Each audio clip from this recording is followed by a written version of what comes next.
잘 들리십니까? 네. 네, 감사합니다. 사실은 이 책이 나온 지가 좀 한참이 됐어요. 한참이 됐는데, 이제 연락을 받고 갑자기 이제 옛날 생각이 좀 났습니다. 그래서 이제 무슨 말씀을 제가 들려드려야 될까, 이렇게 생각을 했는데요. 그냥 마음 가는 대로, 예, 제 기억이 닿는 대로 그렇게 말씀을 드리겠습니다. 저는 사실은 시를 좋아하지는 않았어요.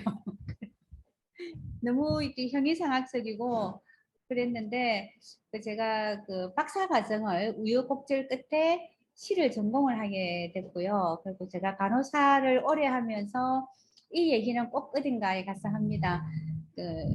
제 기억에서 절대 떠나지 않는 환자들이 몇 명이 있는데 그중에 제가 치유에 관심을 가지게 된 환자는 아이가 또 100일을 다음 날이 100일인데 100일 전날 아버지가 일을 하시다가 저 위에서 떨어진 철판에 깔렸어요. 그래서 젊은 아빠가 이제 하반신 마비가 되어서 죽음의 고비를 넘겨서 이제 저희 병동에 오래 있었습니다. 정형외과 병동에 오래 있었는데요. 퇴원을 할 때는 아기가 3살이었어요. 엄마 등에 업혀왔다가 그리고 정말 우리가 이제 돌잔치도 해주고 온갖 말썽을 다 부리고 다녔어요. 그 아이가 이름이 지연입니다. 이름이 지금도 기억을 해요. 이지연인데 그리고는 저는 까마득하게 잊어버렸어요. 왜냐하면은 엄마도 너무 좋았고 우리 이진기 씨 지연이 아버님도 아주 씩씩하게 결혼을 하셨거든요.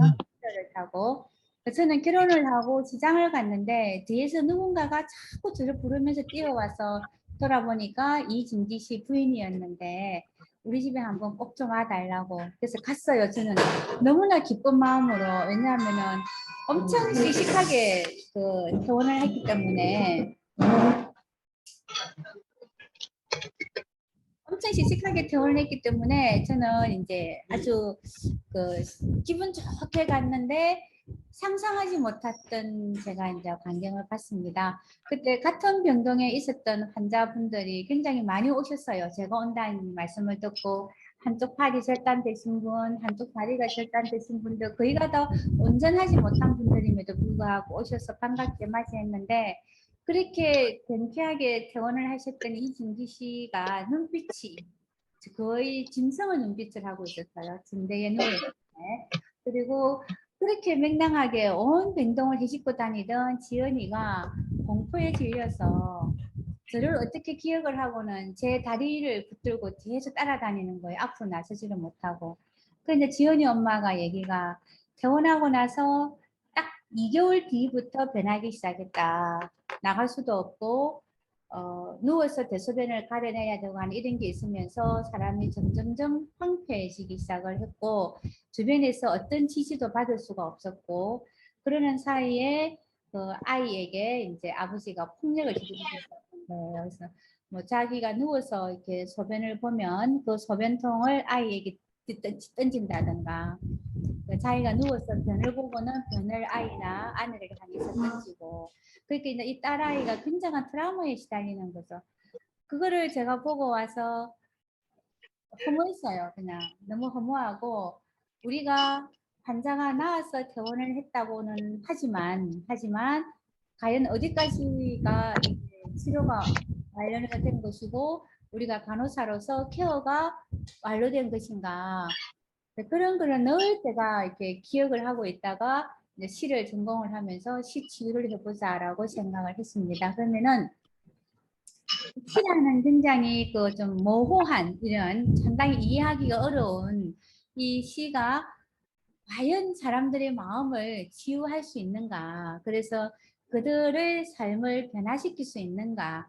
그래서 아무리 책을 많이 읽어봐고 논문을 읽어도 아주 이론적으로만 얘기하고 있는 거예요. 뭐 시를 읽으면 이건 이렇게 할 것이다. 이 단어가 이렇게 될 것이다. 그 어디에도 실제로 내가 이 시를 읽고 이러한 마음의 변화를 느꼈다라는 것은 그때 당시에는 없었어요. 2006년도에. 그래서 제가 이제 제 경험상 이 지구상에서 생존하고 있는 질병 중에서 가장 사람을 비참하게 만드는 것이 한센병이거든요. 그 성수에도 나오지 않습니까? 배너에도 나오고 그 한센병에 걸린 나 환자들은 어떤 경우에도 우리가 사는 삶의 공간에 들어올 수가 없어요. 그 사람들은 우리들의 공간 밖으로 다 드러내어지고 삶을 살거든요. 잊혀진 삶을 사는데 그래서 만약에 이분들의 마음을 치유할 수 있다면 신은 분명히 사람의 마음을 움직일 것이다 라고 이제 제가 한센인 촌을 찾아다니기 시작을 하고 거기에서 만난 분이 오늘 이제 선생님들과 만나게 인연이 된 이말란 할머니였습니다. 그래서 할머니하고 7개월 동안 이렇게 쭉 했는데 사실 처음에는 좀 불순했죠. 왜냐하면 내가 공부하고자 하는 것 그리고 그 학위 과정을 밟고자 하는 것에 대한 제 나름대로의 어떤 확신을 얻기 위해서 간 거였기 때문에 그분을 위해서 간 거는 아니었어요. 저 자신을 위해서 갔는데 한 2개월 동안은 할머님이 만나고 싶다고 해서 만났는데도 할머님의 얘기를 틀어놓지는 않았어요. 틀어놓지는 안 하고 계속해서 이제 뱅뱅 이야기는 도는 거죠. 그래서 제가 이제 할머님께 그냥 시를 이제 읽어드리고 그 시인에 대한 이야기도 해드리고 제가 살아온 것도 말씀을 드리고 이래 하는데 이제 어느 날 할머님이 뭐 시가 보니까 별거 아닌 것 같다. 나 그럼 네가 한번 적어봐라 하면서 이제 시를 적어주셨어요. 불러주시고 그러면 저는 그거를 이제 받아적기를 하죠. 하는데 발음이 정확하지가 않습니다. 한센인들은 이 근육의 힘을 잃어버리니까 쉽게 말해서 우리를 치면은 이 미음, 니은 이러한 것들이 이렇게 발음이 정확하지가 않거든요. 미음, 비읍 이런 것들. 그래서 이제 녹음을 하고 제가 받아 적고 그리고 다른 이야기를 하다가 집에 오면은 할머님이 앞이 잘 안 보이시니까 제가 이제 그걸 했죠. 그 14포인트 크기를 진하게 해서 다시 워드를 쳐서 다음 주에 가서 할머님께 이제 그 시를 읽어드려요. 읽어드리면 할머님이 시를 듣고 저보고 고치라 이랬어요. 경상도에. 그래서 이 부분은 이렇게, 이 부분은 저렇게. 그러니까 저는 시키는 대로 하는 거예요. 그냥 할머님이 시키는. 그래서 여기에 있는 책에 있는 11편의 시에는 제가 조사 같은 것도 제가 받아 적었을 뿐이지 제가 한 글자도 제가 임의로 고친 거는 없어요. 전부 할머님이 말씀하신 그대로 제가 이제 다 받아 적고 그래서 이제 시간이 지나면서 그 시가 이야기가 되는 거죠. 그래서 할머니의 삶이 시가 한 편이 되는 거고 할머니가 이제 한센인이 되면서 겪어야 했던 그런 어떤 고통, 슬픔 이러한 것들을 시에 만들어내면서 그게 그 할머니의 삶이 이야기가 되고 이야기가 시가 되고 이게 뭐 예를 들면 이게 뭐 시 치유인지 문학 치유인지 뭐 글쓰기 치유인지는 저는 잘 모르겠어요. 지금도 명확하게 말씀은 못 드리겠는데 그런 과정을 거치면서 이야기가 근데 할머니하고 이야기를 하다 보면은 이웃분들이 오셔요. 이웃분들이 오시면은 또 이제 이웃분들도 전부 한센인이니까 당신들이 살아오신 이야기를 이제 보태는데 조건은 있습니다. 우리 이야기는 기억에 가두지 마라. 잊어버리고 가라. 그분들은 조건이. 그리고 할머님께서 저에게 이제 부탁을 하셨어요. 내가 죽고 나거든. 내 이야기를 소설로 써서 일본으로 보내주라. 그래서 혹시라도 마스시타가 이 글을 보면은 내 아들이 일본에서 살고 있구나라는 것을 알고 혹시라도 찾으려고 하지 않겠나. 할머님이 그렇게 저에게 말씀을 하셨고 그리고 이제 할머님이 저에게 이 이야기를 들려주시면서 늘 하신 말씀이 60년 동안 아들을 잊어버린 적이 단 하루도 없다. 그러니까 나는 지를 살리기 위해서 일본으로 보낸 것이지 싫어서 미워서 보낸 것은 아니다. 이제 그 자살 시도를 굉장히 여러 번 하셨어요. 제가 책에는 가볍게 좀 적었는데 할머님이 거의 40년 동안 밥을 못 드시고 누룽지를 삶아서 드시고 드셨어요. 그래서 왜 그러냐면은 이제 한센인들에게 오는 그 DDS 약이 굉장히 독한데 그거를 안 드시고 한 달치를 모았다가 한꺼번에 드시면서 거의 뭐 한 이틀씩 일주일씩 인사불성에 빠져 있다가 이제 깨어나고 그거를 한 3번 정도 하고 나니까 밥을 못 드시게 된 거예요. 위가. 그래서 식사를 전혀 밥을 못 드시고 거의 뭐 할머니 말씀은 40년 가까이 돼 간다 이러시는데 그것도 반찬도 보면은 그 누룽지 삶아 놓은 거에 간장 하나 네, 그다음에 이제 이웃에서 손이 안 되니까 이웃에서 조금 손이 좀 손가락이 좀 자유로우신 분들이 가져다 주는 나물 이런 거. 그래서 제가 이제 그때부터 김을 갖다 드렸어요. 영양도 있고 굳이 젓가락질을 안 해도 이제 누룽지에 좀 얹어 드시라고 김을 갖다 드리면 그게 이제 할머님은 너무 좋으신 거예요. 그래서 아껴서 드셔서 제가 아끼지 말라고 싸우기도 하고 그래요. 그리고 이제 보건소에서 한 달에 한 번씩 영양제도 주고 그리고 그 시라든가 이제 그런 단체 후원 단체에서 그 캔을 주시더라고요. 참치 캔을 이렇게 주시는데 이분은 참치 캔이 그림에 떡인 거예요. 왜냐하면 뜯을 수가 없으니까. 그래서 제가 이제 통을 사서 뜯어서 거기다가 담아서 이제 냉장고에다 넣어 놓는데 그 영양제를 아껴 놓으셨다가 절어 주셔요. 이제 네 먹으라고 공부하는데 힘들다. 그리고 참치를 모아 놓으셨다가 또 주셔요. 아들 반찬해 주라. 그럼 저는 또 갖고 올 수 없고 왜냐하면 처음에는 안 받아오려고 했는데 할머니 표정이라든가 여러 가지를 놓고 보면서 이걸 받아오는 게 할머니께는 기쁨일 것 같아서 그래서 제가 이제 부르기는 늘 어머니라고 불렀어요. 할머니라고도 안 하고 이름을 안 부르고 그냥 늘 어머니 어머니라고 이제 부르니까 처음에는 네가 어째 내 딸년이고 하고 막 야단을 치시다가 이제 좀 시간이 지나면은 이제 제 발자국 소리만 들어도 골목 밖에서 들어도 이제 아시는 거예요. 그래서 문을 열고 엉덩이를 밀고 넣으셔갖고 오나 하고 하면 복도 이제 그 골목 끝에서 오나 하는 소리가 들리셔요. 이제 그러면은 저는 또 아이들 가서 할머니가 주셨다 하고 우리 애들 또뭐 그렇게 없이 엄마 갖고 오는 영양제 잘 먹고 참치 가지고 김치찌개도 잘 먹고 감자 갈아서 전도 해 먹고 이제 나중에는 이제 주실 게 없으니까 수건도 주셔요. 이제 어디에서 이제 수건이 오면은 그것도 또 아껴놨다가 이제 새거라고 주시고 그런데 하루는 그 미끄러졌다고 해서 이제 무릎을 깨셨더라고요. 그래서 제가 너무 마음이 아파가지고 그 이제 양말이 좀 미끄러지지 않는 양말을 아무리 돌아다녀도 이게 파는 데가 없는 거예요. 어른들은 아이용은 있는데 어른용은 양말이 없어요. 근데 제가 순간 발가락이 없기 때문에 애기 양말 조금 큰 거는 괜찮겠다. 유치원생들 어른 거를 저는 찾았는데 제가 구포시장에서 순간 발가락이 없잖아.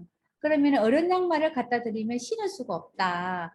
그래서 이제 유치원용 마침 이제 유치원용 한 5살 아이들이 신는 그 안 미끄러지게 양말 밑에 다 박아 놓은 거 있잖아요. 그거를 이제 사서 이제 가서 또 신겨 드리기도 하고 그리고 어떤 경우가 있어도 그게 안 하셨어요. 그 발을 안 벗으려고 하셨는데 그것도 시간이 지나니까 이제 양말도 좀 신겨주고 가라 하시고 제가 이제 할머니하고 이렇게 쭉 이야기를 하면서 참 가슴이 아팠던 것들을 제가 몇 개만 말씀을 드리면 화장대가 있었어요. 입구에 딱 들어가면 방에 오른쪽에 화장대가 굉장히 큰 화장대가 있는데 거기에 스킨 로션 영양 크림이 있는 거예요. 제가 그거를 보고 깜짝 이제 놀랬죠. 그러니까 할머님이 연세에 어울리지 않게 키가 컸어요. 네, 앉아 계시는데도 저보다 훨씬 앉은 키가 컸고 체격도 좀 있었었는데 젊었을 때 얼굴이 완전히 망가지기 전에 이제 인터넷이 불안정하다는 문구도 막 떠요. 그래서 이제 젊었을 때의 얼굴이 이제 완전히 망가지기 전에 모습을 보니까 정말 예쁘셨어요. 할머님이 이제 예쁘시고 그랬는데 그래 그 약을 안 드시고 자살 시도를 하실 때마다 얼굴이 무너지시더래요. 할머님 말씀이. 약을 안 드시니까 병이 깊으시고 그래서 얼굴이 일그러지고 이제 연골 같은 것도 자꾸 내려앉으시고 그리고는 이제 아예 손은 이제 이런 상태였거든요. 손가락이 없다고 보시면 되니까. 그렇게 이제 화장실 같은 경우에도 이제 밀고 가시고. 제가 지금도 늘 가슴 아픈 게 할머님께 수세식 화장실을 하나 넣어드리고 싶었어요.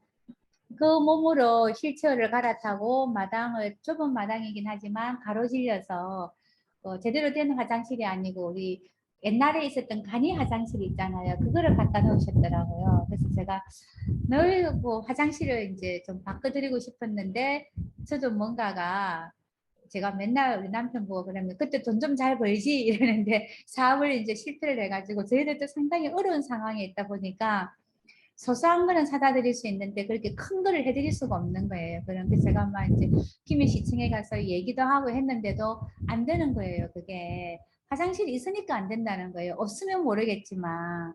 근데 할머니 상황은 그게 아닌데. 그래서 화장실 가다가 한 번은 넘어지셔가지고 또 얼굴을 싹 갈아서 또 병원에 가시기도 하고 이런 게 있는데 제가 그래 할머님 보고 로션을 쓰세요 하니까 아침 저녁으로 이제 쓴다. 그래서 영양크림을 언제 바르세요 하니까 자기 전에 얼굴 촉촉해지라고 바른다고.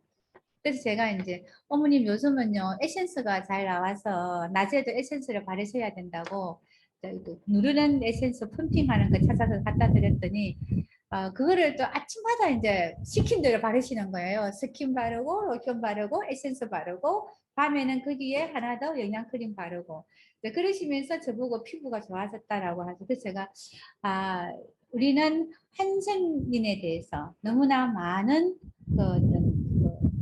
잘못된 것을 가지고 있구나. 이분들도 여성이었던 거죠. 할머님도 여자였던 거예요. 그리고 비록 일그러진 얼굴이지만 그 거울을 보면서 자신을 가꾸고 싶어 하시고 그런데 또 한편으로는 너무 가슴이 찢어지게 아팠던 게 시력을 다 잃기 전에 그때 이제 제가 갔을 때는 제 얼굴 윤곽만 보인다고 하는 정도였는데 아침마다 이 거울 앞에서 당신의 얼굴을 보면서 얼마나 가슴이 무너져 내렸을까. 제가 그 날마다 변해가는 이 모습을 보면서 할머님은 어떤 마음이셨을까를 생각을 하니까 그래서 제가 이제 화장대도 먼지도 좀 닦아드리고 그러다 보니까 할머님이 이제 이 뭐라고 우리 수도 요금이라든가 이런 거 오면은 얼마 나왔노? 내가 저번에 냈는데 왜 이렇게 많이 나왔는지 네가 좀 봐라. 그런데 보니까 저보고는 분명히 당신의 이름이 이 말자 란자라고 말씀을 하셨는데 이 숫자인 거예요 이름이. 그래서 제가 이 숫자가 누구예요? 라고 물으니까 그 먼저 이 집에 살던 사람인데 그대로 한다. 그러니까 나는 숫자 아니다. 그러시는 거예요. 그러면서 이제 안 바꿔줬다. 그 군에서 시에서 그래서 이제 제가 또 시를 찾아갔죠. 찾아가니까 아니다 하면서 이분은 이말란이란 이름이 아니고 이분은 이숙자다.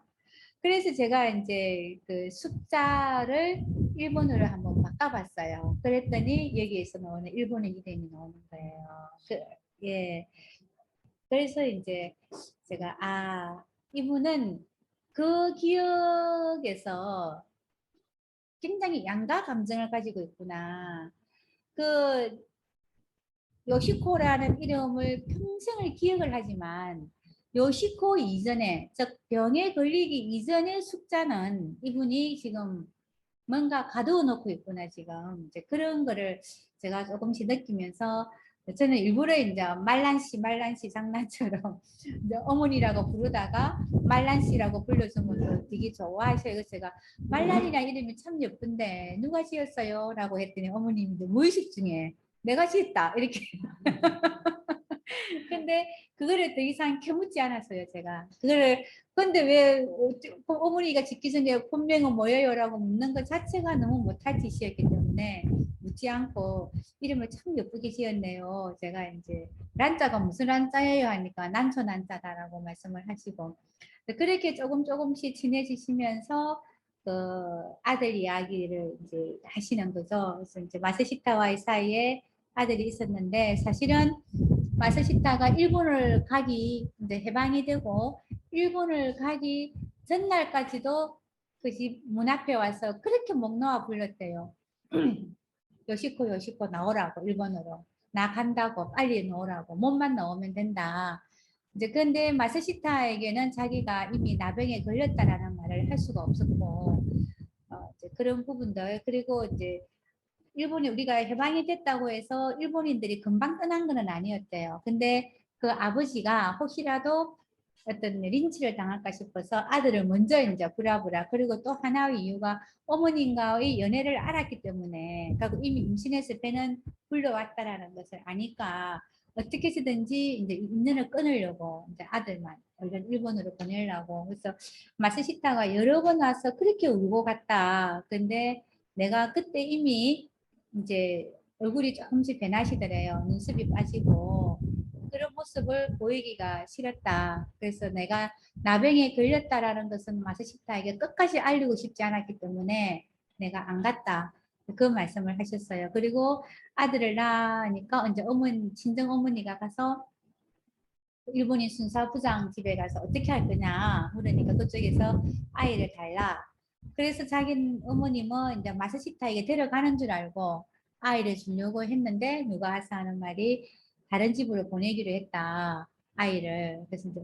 그래서 어머님이 아이를 안 줬대요. 안 주고 해방이 되는 그 해 8월에 태어났다고 이제 승팔이라고 이름을 짓고 그리고 책에 있는 그대로 일본 순사부장이 떠나고 얼마 안 있어가지고 이제 쫓겨나는 거죠.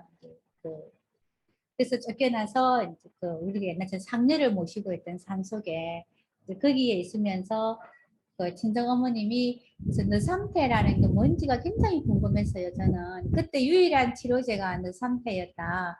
근데 그게 동네로 가면은 많이 구할 수 있는데 동네로 들어가지를 못하니까 어머님이 산을 헤매고 다니면서 친정 엄마가 이제 다치기도 하고 아이 젖이 안 나오니까 이제 아이도 많이 힘들고 이런저런 하면서 친정 어머님이 이제 아이를 경주에도 보냈대요. 경주에 있는 아주 부잣집에. 근데 나 한자가 낳았다라는 것을 비밀로 하고 보냈대요. 아들을. 그래서 아들이 인물도 좋고 아이가. 그랬는데 이 이말란 할머님이 못 견뎌서 그 몸으로 걸어서 경주를 갔대요. 결국 물어서 가니까 그 집에서 어머님의 이제 모습을 보고 혼비백산을 한 거예요. 그러니까 이제 한생일이 낳은 아이라는 거는 알고 아이를 던지듯이 대문 밖으로 내놓고 문을 잠그더랍니다. 그래서 그 아이를 업고 또 그 길을 경주에서 걸어서 울산까지 오는 거예요. 울산 그 산 속의 운마까지. 그리고 나서 아이 돌이 다 돼갈 때쯤 친정 어머님이 이거는 아니다. 왜냐하면 감염이 되면 어떻게 하느냐. 그런 걱정. 그 다음에 친정 어머님 말씀이 내가 죽고 나면은 네가 어떻게 할 것이냐. 아이를 데리고. 그래서 그 아이를 이제 일본으로 보내는 거죠. 일본으로 보내는 이유 중에 하나가 다시 가서 데리고 오지 못하도록. 근데 이분이 정말 대단하신 게 이분 말씀이 이렇게 수건으로 이렇게 칭칭 감고 이렇게 해서 자기가 업고 갔대요. 일본까지. 업고 아이를 이제 확인하고 싶었대요. 정말 어떤 집인지.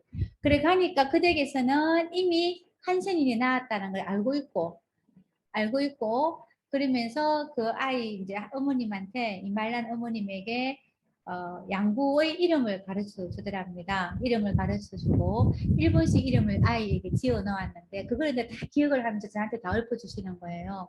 그래서 양구의 이름, 이 승파이의 일본식 이름까지 그리고 집 주소를 다 주면서 꼭 기억을 해라. 기억을 해서 당신이 나오면 오면은 내가 돌려주지는 못해도 그래도 밥 한 끼는 같이 먹어야 되지 않겠느냐 얘기를 하시더래요. 그러면서 그 이제 뱃사람한테 정식으로 배표를 끊어서 이렇게 이제 태워서 돈을 좀 주시더래요. 근데 집이 조선인이긴 한데 어머니 말씀이 뭘 했는지 몰라도 집도 좋고 그 일본에 있는 사람들하고도 잘 지내더라. 그리고 오는 길에 이제 그 해내탄에 이제 몸을 던졌는데 이제 선언이 이제 그래서 왜 그러냐면은 그 양부한테 이미 이야기를 듣고 이제 늘 감시를 하고 있었던 거죠. 이제 이분이 나쁜 짓을 못하게. 그리고 돌아와서 어머님 돌아가시고 이제 그때 당시는 약장수들이 이렇게 돌아다녔대요. 박물 장수들이. 그래서 이제 책에 있는 대로 거기에 가면은 병을 낫게 해준다. 그래서 따라갔더니 그게 한센인 집성촌이었고 거기에서 이제 할아버지를 만나신 거죠. 근데 할아버지가 너무너무 잘생겼었어요. 사진을 보면 돌아가셨는데 그 할아버지는 얼굴만 보면은 한센이라는 생각이 전혀 안 들어요. 그게 왜 그러냐면은 초기부터 할아버지는 치료를 했고 약을 먹고 할머님은 치료를 못 받고 그 다음에 아이를 낳으면서 몸이 망가질 대로 망가져 있었고, 그 와중에 이제 자살 시도를 여러 번 하고 약을 안 먹고 하면서 어머님은 그 굉장히 이제 안 좋아졌죠. 그래서 사진은 뒤에 있는 그 사진은 제가 지금도 갖고 있어요. 이제 말하자면은 사진에서 보면은 크게 표가 안 나는데 실제로 보면은 표가 많이 나요. 제가 지금도 이제 할머님하고 한 것 중에서 제가 지금도 늘 그 제의식이라고 하면 그렇고 왜 그랬을까라고 너무나 후회하는 것 중에 하나가 이게 백내장이 있고 염증이 내 있으니까 눈곱이 이렇게 자꾸 생겨요. 근데 한 번은 갔는데 감기가 걸려가지고 되게 힘들어 하시는데 정말 눈곱이 번데기만한 크기로 매달려 있는 거예요. 근데 감각이 없으니까 그거를 모르시잖아요. 그거를 떼드려야 되는데 제가 손이 안 가는 거예요, 거기에. 그래서 못 떼드렸어요, 그거를. 근데 그게 지금도 그렇게 마음에 걸려요. 왜 나는 그때 그거를 떼드리고 좀 씻겨드리지는 못했을까? 얼굴이라도 좀 닦아드리고 왔으면 그러면 좀 좋았을 텐데 그게 지금도 저한테는 정말 좀 후회가 되는 게 이제 그거 하나 그 다음에 어머님이 왜 화장실을 빚을 내서라도 내가 좀 그렇게 좀 못해드렸을까. 근데 이 두 개가 지금까지도 저는 마음의 빛처럼 이렇게 남아서 늘 좀 근데 이것도 저도 이제 몇 년 전까지만 해도 이거를 고백을 못했어요. 근데 이제는 이제 이런 얘기를 하는 게 저도 왜 나는 이제 이 얘기가 될까를 곰곰이 생각을 해보면 아마 나도 이제 나이가 들어가는 건 아니까 예, 나이가 들어가면서 나의 허물을 내 잘못한 것을 이제 좀 말할 수 있는 용기가 생긴 거 아닐까 이런 생각도 좀 들고요. 그래서 이 할머니하고의 그 약속은 제가 이제 실제로는 할머니로서 끝내려고 했어요. 한센인가의 관계는. 그리고 이제 할머님께 제가 말씀을 드렸죠. 박사 학위를 받으면은 제가 다시 올게요. 이제 어머님도 그렇게 말씀을 하셨어요. 이제 내 할 말 다 했다. 오지 마라. 뭐 와도 해줄 말도 없고, 네 이 말 들으려고 안 왔나? 이러시는 거예요. 그래서 제가 뜨끔했지만 아니라고. 아니라고 이제 말씀을 드리니까, 욕 봤다. 참, 니욕 봤다. 이러시면서, 이제는 오지 말고 약속을 해라. 박사 학위를 받거든. 그래, 논문을 하나 갖고 오느라 나도 그거 보고 싶다. 그래서 약속을 했는데 박사 학위를 받고 6개월 동안 못 갔어요. 뭔가 모르게 바쁘기도 하고 또 제가 박사 학위를 받을 때 이제 아이들도 사실은 좀 어리다고 했지만 그 세월 동안에 큰아이가 이제 고3이 되고 이렇게 하면서 제가 이제 시간적으로도 지기 좀 많이 힘들었어요. 힘들고 이래저래 하다가 이거는 아니지 해서 찾아봤는데 할머님이 한 6개월 전에 돌아가셨다고 하면서 너를 많이 기다렸다 이웃집에서. 그리고 이제 혼자서는 마지막에 한 6개월은 움직이지를 못해서 누룽지를 끓여 먹는 것도 힘들고 그래서 우리가 요양원으로 보내려고 했는데 호석에 딸이 있다 보니까 그 양녀가 있었잖아요. 그래서 자신이 낳은 딸은 이제 이미 호석까지 다 옮겨서 큰 집으로 보내버렸지만 이 호석에 양녀가 있다 보니까 요양원을 못 가게 되는 거예요. 쉽게 말해서. 그래서 못 가고 있는데 딸이 오는 건 아니고 그러면서 이제 어르신들이 그랬대요. 말해서 그러면은 김선생한테 연락을 하겠다. 그러니까 절대로 안 된다. 가 공부해서 학위를 받아야 된다. 안 된다 하고 말 못하게 하고 그러면서도 발자국 소리만 나면은 네가 하고 이렇게 부르시고 그래서 저는 이제 뭐라고 말을 못하는 거죠. 그냥 뭐라고 말을 못하고 너무너무 슬펐어요. 그냥 제 자신이 원망스럽고 왜 나는 못 왔을까 이런 생각. 그래서 그 집을 제가 사겠다고 얘기를 했더니 이미 딸이 다 팔아버렸고 집을 저는 그 집을 제가 갖고 싶었어요. 이제 그 동네 어르신들이 돌아가시고 뭐 한 달 만에 팔았다. 이제 그래서 그분들도 궁금하신 거예요. 도대체 이 사람이 니한테 무슨 말을 했는지 저한테, 그리고 왜 그렇게 동네 사람들하고 어울리지도 않았고 자기 과거 얘기를 일치 안 했는지. 저도 말씀해 드릴 수가 없잖아요. 왜냐하면 그분이 그러면 유일하게 그분 말이 사실이잖아요. 60평생을 60년을 숨겨온 것을 너한테만 얘기한다. 이야기하는 이유는 딱 하나, 네가 좋아서도 아니고 내가 죽고 나면은 네가 글을 써서, 왜 공부한다 하니까 글을 써서 일본으로 보내달라는 거. 근데 그거 약속은 못 지켰죠. 일본으로 보내는 거는 약속은 못 지켰고, 그래서 제가 이제 늘 이렇게 의문을 갖고 있었어요. 나는 왜 6개월 동안 안 갔을까? 그럼 나는 왜 그분에 대해서 시가 분명히 그 한 마음을 움직이는 것을 확인을 했고, 이분을 통해서. 그리고 이분은 시를 쓰면서 머리가 아프다, 힘들다라고 하소연은 하시지만, 그럼에도 시를 쓰시면서 자신의 어떤 트라우마를 조금씩 치유하는 것을 시를 통해서 알 수 있었는데, 그럼 저는 목적을 달성한 거잖아요. 이분을 통해서. 근데 나는 왜 이분과의 약속을 6개월이나 미루었을까? 근데 그게 시간이 지나면 잊혀져야 되는데, 잊혀지지가 않고 계속해서 이제 문제가 되는 거죠, 저한테. 그래서 다른 한센인들을 찾아다녔어요. 찾아다니다가 산청군에 소록도 다음으로 큰 한센인 수용시설이 있었어요. 성심원이라고. 거기를 찾아가서, 그게 2013년 가을이었고요. 저는 학위를 2009년도에 받았고, 그 4년 동안 끊임없이 이제 갈등을 하는 거죠. 읽지도 않고.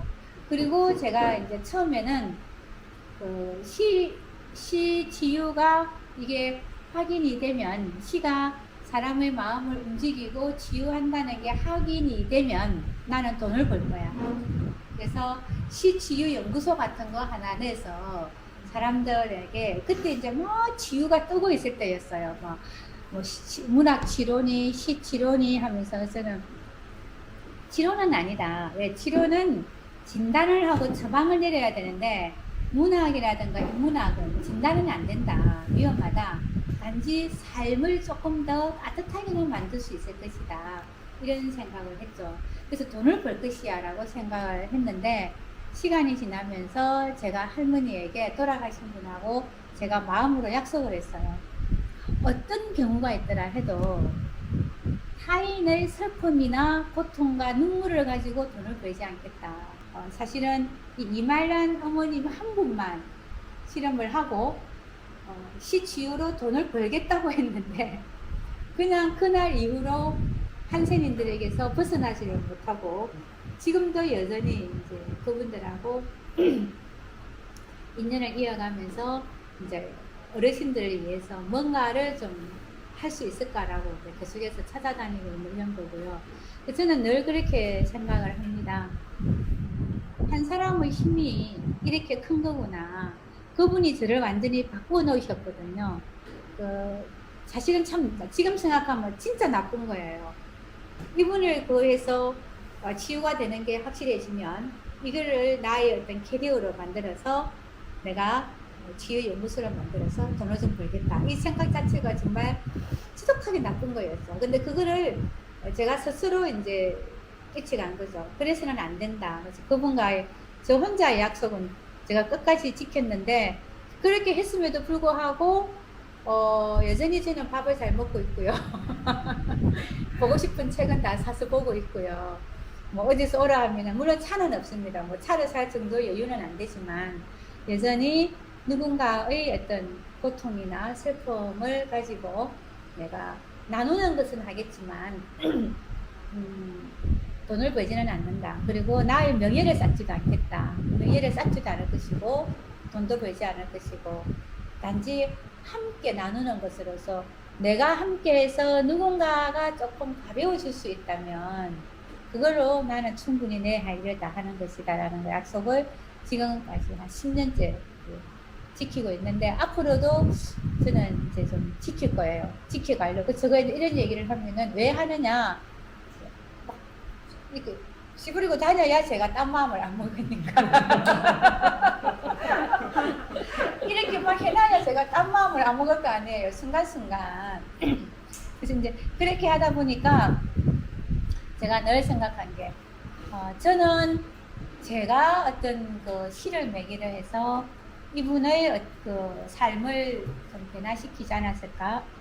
이분의 마음을 좀 편안하게 해주지 않았을까라고 생각을 했는데, 거꾸로 제가 굉장히 치유받는다는 그분들을 통해서, 그리고 또 하나 제가 성장한다는 느낌. 이분들을 만나면 만날수록 제가 이제 좀 나이가 늦었지만 그럼에도 계속해서 제가 뭔가 좀 성장을 한다는 그런 느낌이 있어요. 어떻게 성장을 하는지는 모르겠는데 몇 년 전에 제 자신하고는 좀 다른 어떤 제 자신의 모습을 제가 이제 가끔 가다가 스스로 느낄 때가 있고요.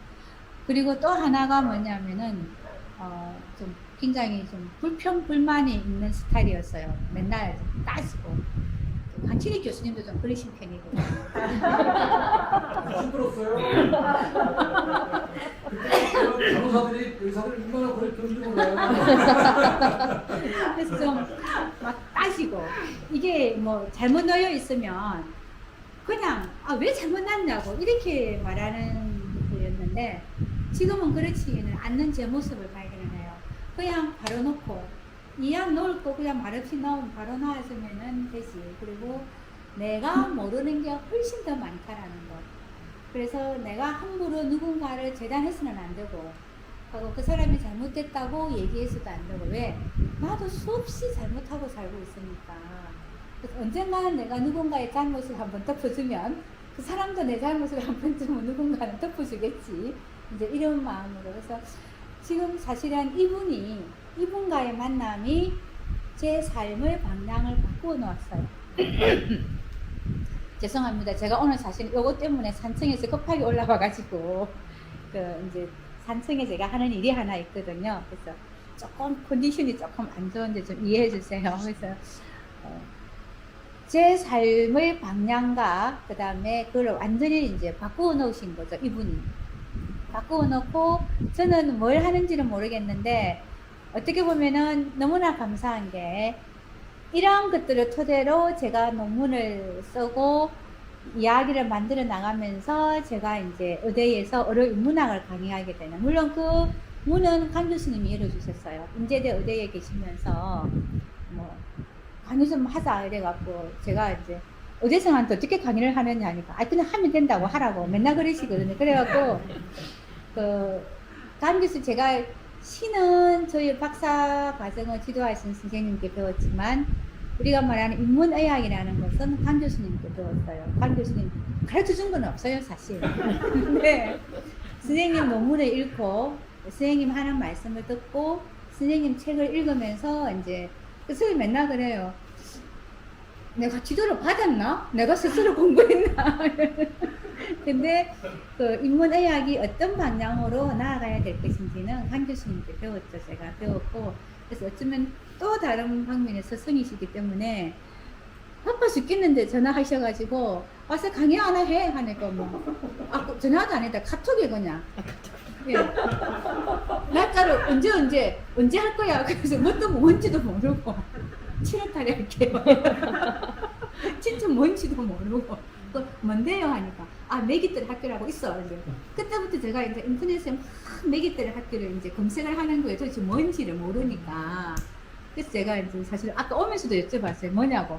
사모님도 열심히 이제 확실하게 말씀을 해주셨는데, 그런 어떤 제가 이제 의대에서 학생들을 가르치면서 내가 늘 하는 얘기가 있어요. 사람이 우선이라고 늘 얘기를 하는데, 의학에서도 그렇고 우리의 삶에서도 사람을 살리는 사람이 의사 아니냐. 그러면은 가장 먼저 뭘 해야 되나? 겸손해야 된다. 겸손해야 되고, 누군가의 삶을 여러분들이 불행하게 할 수도 있고 행복하게 할 수도 있고, 그러면서 제가 이 할머니 말씀을 해드려요. 그런 극한의 상황에서도 그분들은 자신들의 삶을 끝까지 놓지 않고, 그리고 자신이 살았던 흔적을 남기고자 애를 쓰셨다. 너희는 너희들의 흔적을 어떻게 남길 것이냐. 그래서 의사가 되었다면은 사람을 살려서 누군가에게 너희들의 흔적을 남기면 좋겠다. 근데 제가 그렇게 얘기를 해주는데요. 확실한 거는 이분을 만남으로 인해 가지고 사실은 제가 굉장히 많이 성숙하고 그리고 지금도 처음의 예상과는 달리 여전히 한센인들하고 인연을 이제 이어가고 있고 그리고 두 번째 그 성심원에서 100명의 한센인들과 7년 동안 있었던 그 이야기를 책으로 엮어서 제가 오늘 메기들에 12권을 드렸어요. 혹시 필요하시면 예. 그분들의 얘기는 이 책하고는 달리 정말 그분들의 이야기를 여기에는 저의 삶도 좀 들어가고 제 옛날 이야기도 들어가지만 제가 오늘 이제 메기들 학교에 12권을 드리고 가는 책에는 정말 그 100명의 한센인들의 삶이 그 지난했던 그 고통과 삶이 그냥 그대로 서술이 되어 있어요. 이제 그분들의 손이 되어서 제가 그냥 쓴 것뿐이죠. 한 7년 동안 100명을 만났고 매주 만나서 이야기하고 듣고 그리고 지금도 제가 가장 받았던 큰 선물은 그 불편한 손으로 성심원에 계시는 분들이 저를 위해서 묵주기도를 100단씩 올리고 미사를 올려주시고 그리고 늘 저를 걱정을 이렇게 해주시고 살은 찌고 있는데도 맨날 뼈만 남았다고 그러신다고 걱정을 해주시고 그런 인연이 이제 만들어졌고요. 늘 저는 이제 어머님, 이말란 어머님을 생각을 해요. 당신이 나를 바꾸어 놓으셨다. 그래서 당신은 늘 당신의 삶을 한스러워 하셨지만 그 오만에 가득 차 있었던 한 여인의 삶을 어머님께서 아래로 볼 수 있는 그런 어떤 힘을 주셨다. 그래서 큰일 하고 가셨다고 큰일 하고 가셨다고 이야기를 하는데 사실 그렇게 해서 이 책이 만들어졌는데요. 이 책을 쓰는 동안에 시간이 오래 걸렸습니다. 왜냐 한 주 쓸고 울고 제가 이제 대학원 연구실에 앉아가지고 이 책을 쓰면서 어떤 때는 목 놓아 울기도 했어요. 어르신을 어머님을 만날 때는 한 번도 제가 운 적이 없었습니다. 울었던 적이 없고요. 7개월 동안 눈물 흘린 적도 없었는데 몇 년이 지나서 이제는 잊혀져야 되는 시기가 지났는데도 불구하고 글을 쓰면서 어머님하고 있었던 그때 이야기, 어머님 표정, 그리고 나는 왜 그 눈곱을 떼어드리지 못했을까? 왜 발을 씻겨드리지 못했을까? 그렇게 생각을 하면서 갑자기 몇 년의 세월이 지나서 비로소 이말란 어머님의 고통이 저에게 다가오는 거예요. 다가오면서 너무 고통스러우니까 글을 쓸 수가 없더라고요. 그래서 울다가 그냥 안 쓰고 울다가 안 쓰고 막 이런 식으로 하면서 한 6개월이면 끝낼 거라고 생각했던 원고가 거의 1년 넘게 이제 이렇게 진행이 됐는데 잊고 있었는데 이제 사실은 또 뜻밖의 여기 또 강신혜 교수님이 또 이 책을 추천을 하셔가지고 오늘 스님들하고 만나게 되고 이런 이야기를 할 수 있어서 너무 좋고요. 아마 제 생각에는 옆에 와서 같이 계시지 않을까 싶어요. 이제 앵가시부리라 하고 앉아 계실 것 같아요. 그래서 제가 이제 여기까지만 말씀을 드리고요. 이제 혹시 질문이 있으면 질문을 해주시면 제가 숨기지 않고 다 말씀드리겠습니다.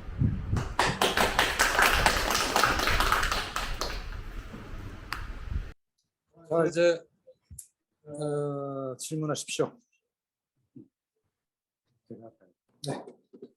네. 어떤 시로 어떤 얘기를 나눴는지가 궁금해요. 제일 처음에 갔을 때 제가 기억하는 거는요. 언제 병에 걸려서 이런 얘기 일체 안 했어요. 안 하고 그냥 이제 어머님 제가 왜 왔는지는 어머님 아시죠? 이러니까 첫 마디가 내가 어찌 네 의미고 이 말씀이 첫 마디셨고요.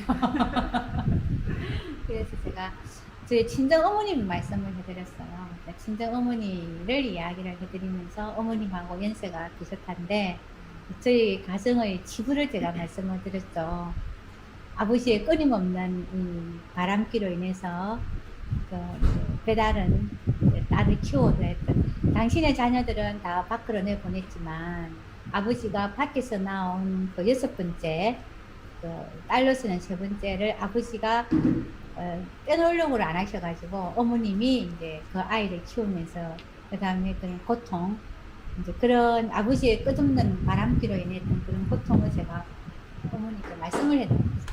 저희 어머니 말씀을 해드리면서 그래서 제가 어머니라고 불러도 괜찮지 않겠느냐, 제가 그 말씀을 드렸고요.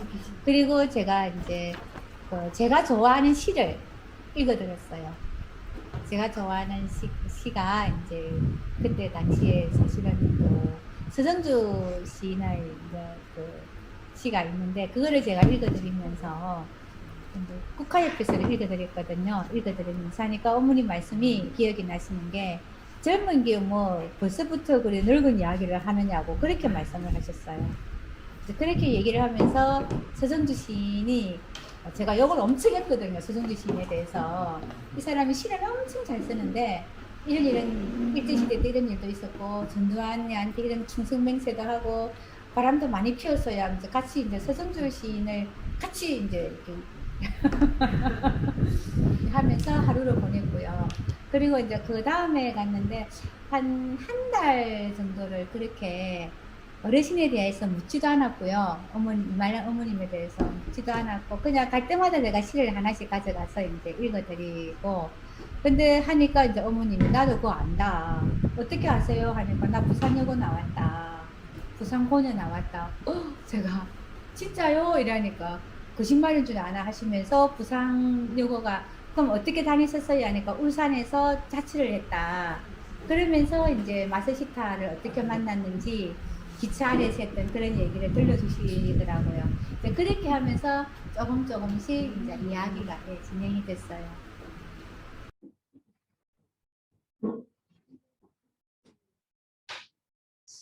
시치를 하시면서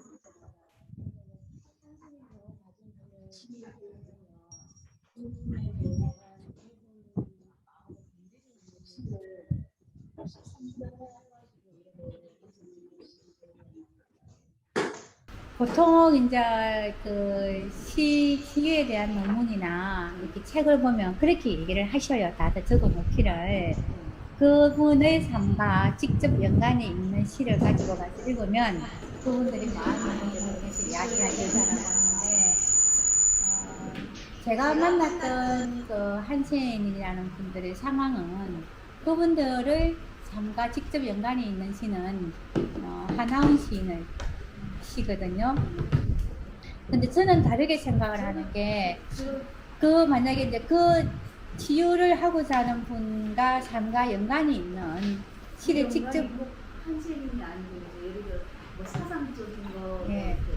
그런 이데올로기 그런 시는 안 맞는 거잖아요. 안 맞는데 이제 제가 쓰는 말씀을 잘 이해를 하시는가는 모르겠는데, 예를 들면 뭐 이별의 아픔을 갖고 계신 분한테는 이별의 아픔을 노래한 시를 같이 읽으면서 얘기하면 된다.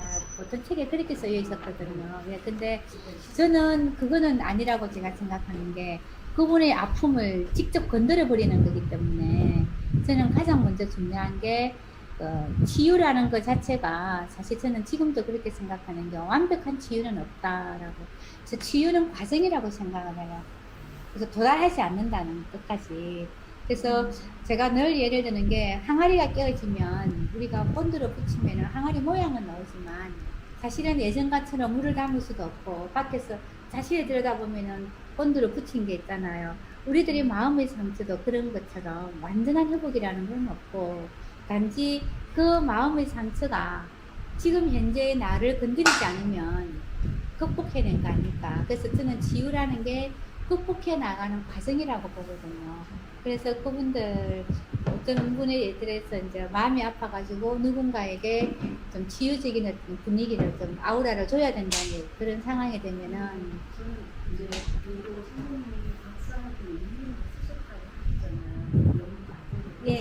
그러니까 저는 이제 그게 되게 궁금하죠. 이제 우리가 이제 하기 연구 순간에 이제 연구 주제와 범위와 이런 거 정해지잖아요.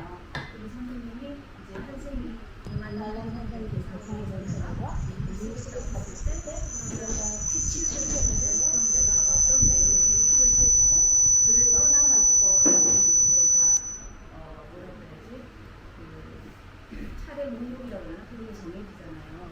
그래서 저는 선생님이 박사학위 논문이 엄청 궁금하다는 생각이 들었어요. 진작 말씀하셨으면 갖다 드렸을 텐데요. 어떤 시를 가지고 이렇게 정리해서 결과를 어떻게 냈는지 도출했는지 그게 저도 이제 이 시를 읽으면서도 내내 시 치는데 그러면 어떤 시를 가지고 이 선생님이 어떤 과정으로 이게 결과를 이렇게 냈을까 이런 게 엄청 궁금했어요. 제 박사학위 논문은 지유하고도 연관이 없고, 예, 그 할머님하고도 연관이 없어요. 제 박사학위 논문 제목은 김춘수 무언시의 지향적 체험 연구였거든요. 아주 어려운 논문이었어요. 근데 이제 제가 맨날 딸이 작곡 좀 하지 말아 하는데 엄청 칭찬받았던 논문이라고.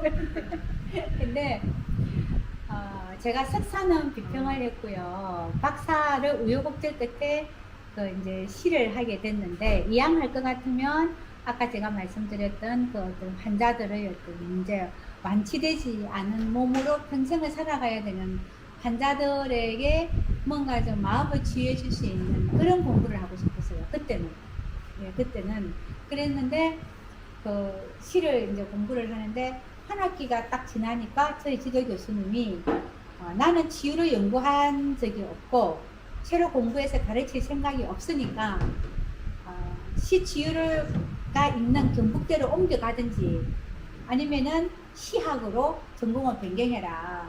근데 그때 제가 이제 경북대로 가려면은 한 학기를 쉬어야 되고, 제가 쉬면은 계속해서 공부를 할 수 있는 동력이 상실되는 상황에 처해 있었기 때문에, 그럼 시학으로 변경하겠다라고 얘기를 했어요. 근데 그때부터 제가 이제 시로 공부를 했는데, 이미 저는 1학기를 쉽게 말해서 이 시가 치유가 되는지를 보려고 이미 한센이는 이말한 어머니를 만나고 있는데, 제 지도 교수가 그렇게 이제 벼락 아닌 벼락을 내리신 거죠. 그래서 이제 논문은 김춘수 씨를 연구를 했어요. 김춘수 씨를 연구를 하는데, 이제 왜 그렇게 어려운 시를 연구를 했냐면은, 또 지도 교수님이 말씀이 박사학위쯤 되면 개나 소나 다 하는 거 했으면 안 된다. 안 한 걸 해야 된다. 나중에 말씀을 하시더라고요. 그렇게 열심히 잘 따라올 줄 몰랐다. 떼내버리려고. 나가게 만들려고. 그렇게 어려운 주제를 던졌는데, 지독하게 따라 붙어가지고 5학기 만에 학위를 받을 줄은 꿈에도 몰랐다. 이제 그런 말씀을 하시는데, 제가 속으로 그랬죠. 간호학을 공부했다 하니까 그런 생각을 하시는데, 나는 사실은 문학도였다고. 이제 근데 그래서 박사학위 논문은 그거하고는 전혀 관계가 없었고요, 선생님. 그래서 이 책을 쓰기 전까지는 사실은 마음으로만 이 할머니와의 관계를 제가 생각하고 있었던 것이지, 할머니와의 박사학위 논문이 끝나고 난 뒤에 이제 이 글이 써졌기 때문에 논문하고는 관계가 없고요. 그리고 이제 할머니를 만날 때도 어떤 구도를 가지고 만난 건 아니고, 처음처럼 시가 진짜 사람의 마음을 움직일까, 삶의 어떤 방향을 일으킬까, 그거를 알고 싶어서 이제 갔던 거였죠. 하긴 너무나 예, 이걸로는 소논문은 제가 한 2개 정도 썼어요. 이걸 가지고 논문은 또 써야 되니까, 그리고 저는 또 그 할머님하고 있었던 그 과정에 대한 거, 시가 치유력이 있다라는 것을 알리고 싶어서 이제 어르신을 상대로 해서 한 2편 정도는 썼어요. 소논문은.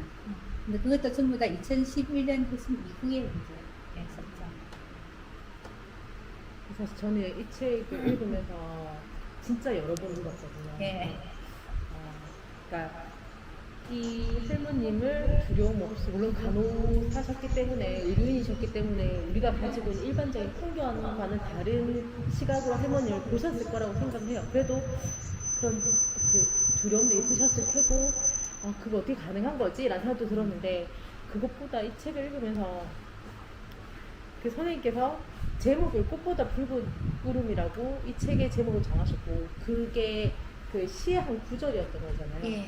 그래서 처음에 그 시를 저는 잘 몰랐지만, 그냥 이렇게 우리가 시를 볼 때 자기 마음이 이렇게 동하고 시를 보면서 내가 감명을 받는다는 게 좀 어렵잖아요.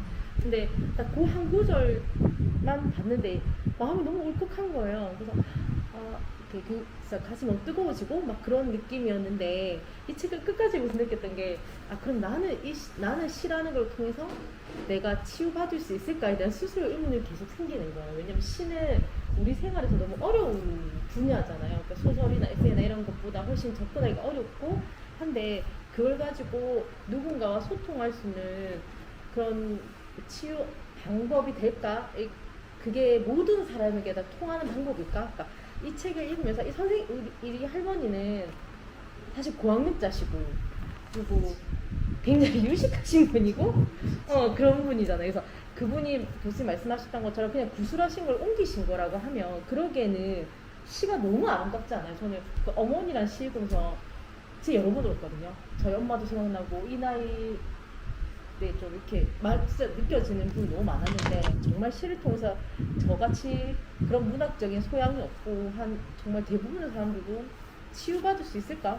그런 스스로 의문? 그래서 저 혼자 밤에 나도 한번 써보고 싶다 해서 막 시를 적어봤거든요. 이걸 읽으면서. 근데 전혀 시 같지 않은 뭐 그냥 낙서가 나오고 막 그랬거든요. 그래서 정말 모든 사람에게 시라는 걸 가지고 치유가 되고 힐링이 될 수 있을까? 궁금하긴 해요.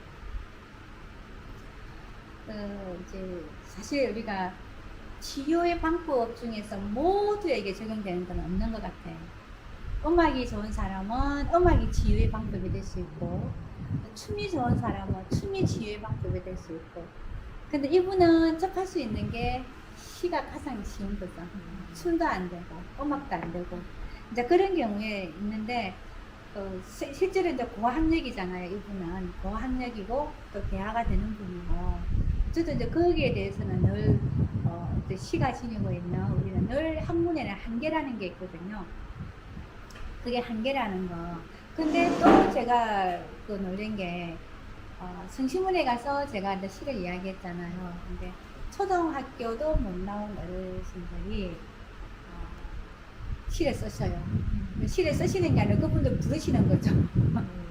부르시는데 제가 지금 사실은 이제 그 시집을 가지고 올 걸 이렇게 생각을 하고 있는데요. 제가 지금 찾고 있는데 혹시나 그게 있는가 싶어 가지고 잠시만요. 한 2, 3분만 시간을 시간을 주시면 드리도록 예.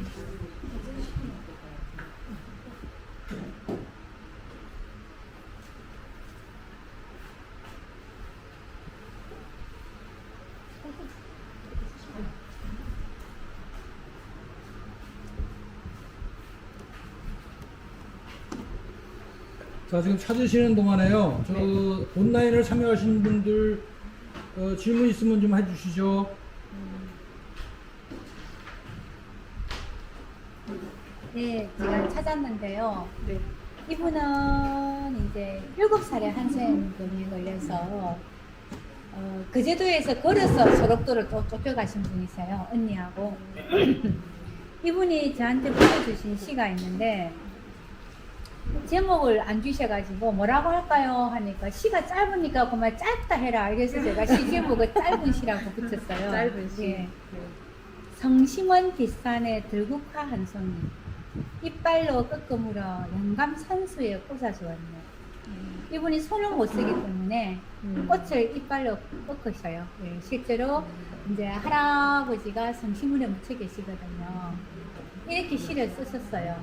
그렇게 이분은 시를 평생에 처음 접했고 저하고 시를 써본 적도 없고 읽어본 적도 없으시지만 이렇게 당신의 마음을 이제 써주셨어요. 그리고 나서 또 그렇게 얘기했어요.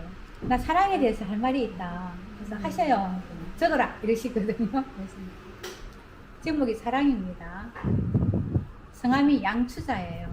이름이 왜 추자입니까? 이러니까 내가 이름이 그게 이제 어렸을 때 이름은 기억도 안 나고 소록도에 와가지고 걸어가서 한 데가 한 달 뒤에 아버지가 왔는데 등록을 하러 이름이 뭡니까? 하니까 아버지가 지금이 가을이니까 그만 추자로 갔어 이렇게 해서 이름이 양추자가 됐대요. 이제 들을수록 뜻이 깊고 생각이 많아진다. 그래도 기억하기 나름 뜻을 맞추고 서로 잡아주고 눈을 맞추는 것 사람은 무엇이든지 해결할 수 있다. 그래서 굳이 이 시는 제가 볼 때는 제가 지금도 그렇게 생각을 합니다. 굳이 우리가 뭐 시의 이론이 어떻고 뭐 이런 거는 필요 없다고, 내 마음이 그대로 우러나왔을 때 그게 저는 시가 된다고 생각을 하거든요. 그래서 하나만 더 읽어드리면, 이분은 한글을 모르셔요. 한글을 모르시는데 이제 같이 오셔갖고 읽어드리는 시를 듣고, 그분이 이제 나도 쓰고 싶다 해서, 제가 숙소에 누워 있는데 밤 9시에 그 복지사 선생님이 아이고 이수기 어머니가 교수님 빨리 찾아오라고 난리가 났다 해서 제가 제 방에 있다가 갔거든요. 가니까 이게 생각이 났대요. 그래서 적어야 되겠대요. 그래서 이렇게 했어요. 내 소원. 제가 이날 밤에 진짜 많이 울었어요. 이 시를 적어 갖고 와가지고, 과거가 없으면 현재도 없다.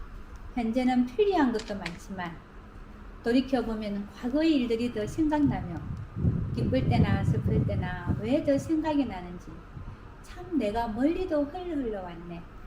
하늘이시여 하늘이시여 내 소원 들어주셨으면, 내 몸이 내 마음대로 움직여졌으면, 욕심이 과한가 그래도 들어주셨으면. 이분은 한센병으로 팔이 계속 이러고 있어요. 이 근육이 전부 이제 이렇게 우리가 치면은 긴장이 다 없어요. 근육이 의사가 다 늘어졌다 이렇게.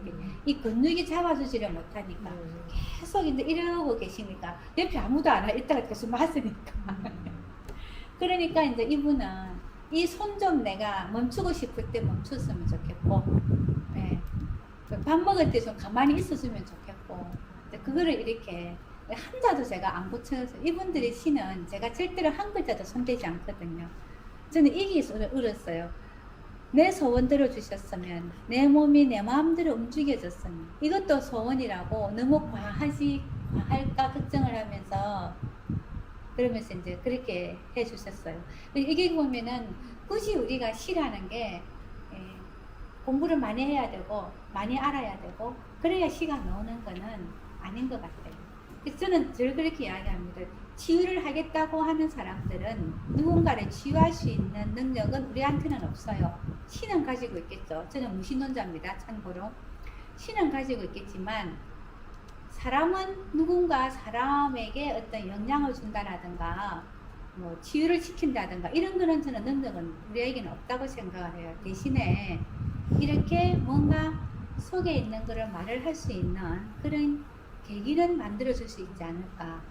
조금 더 경험이 많은 사람들이 만들어줄 수 있고, 이렇게 얘기를 할 수 있게끔 먼저 이야기를 들어주면은 이분들은 반드시 말씀을 하시더라는 거죠. 근데 들어주기까지가 상대에 따라서 굉장히 오랜 시간이 걸려요. 그래서 저는 늘 그렇게 얘기합니다.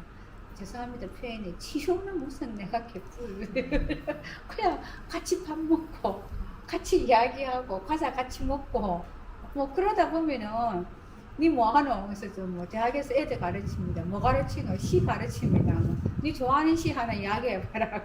그러면 또 시를 읽어드리고. 그래서 디카시 모임도 하고, 디카시 모임을 하니까 어르신들이 이 휴대폰에 사진이 안 찍힌대요. 그래서 보고 니는 그 사진사도 아는 사람이 없나 하시는 거예요. 그래서 아차 싶어가지고 이제 또 그 사진가 협회에다가 제가 이제 장문의 메일을 보냈더니 어떤 분이 보시고 그 중고 카메라를 또 서울에서 수거해갖고 20개를 고쳐서 보내주시고, 그 또 사진 작가들이 이렇게 세 분씩 조를 지어서 한 1년 동안에 한 달에 한 번씩 오셔갖고 어르신들한테 사진 찍는 거 가르쳐 주시고, 그걸 가지고 제가 이제 또 시를 붙이는 거를 하고, 또 이 작업도 한 1년 정도 하고 심심원에서 하여튼 온갖 별걸 다 했어요. 예. 그분들이 조금이라도 웃을 수 있다면은, 예, 그리고 좀 가볍게 당신들이 지금 생활을 좀 넘길 수 있으면 뭐 뭐든지 할 수 있으면 좋겠다. 꼭 문학이 아니어도 되고요. 시가 아니어도 되고. 그래서 오늘은 어떤 프로그램을 하고 있냐면은 이제 유행가 듣는 프로그램을 하고 있거든요. 제가 지원을 해드리고 있는데, 이제 그 유행가를 어르신들이 이제 옛날에 기억에 있는 유행가를 이야기하면은 그거를 찾아서 녹음을 해서 이제 CD로 만들어서 같이 듣고 그 유행가에 대한 이야기를 나누고, 그러면은 그게 또 이야기 치유가 되는 거잖아요.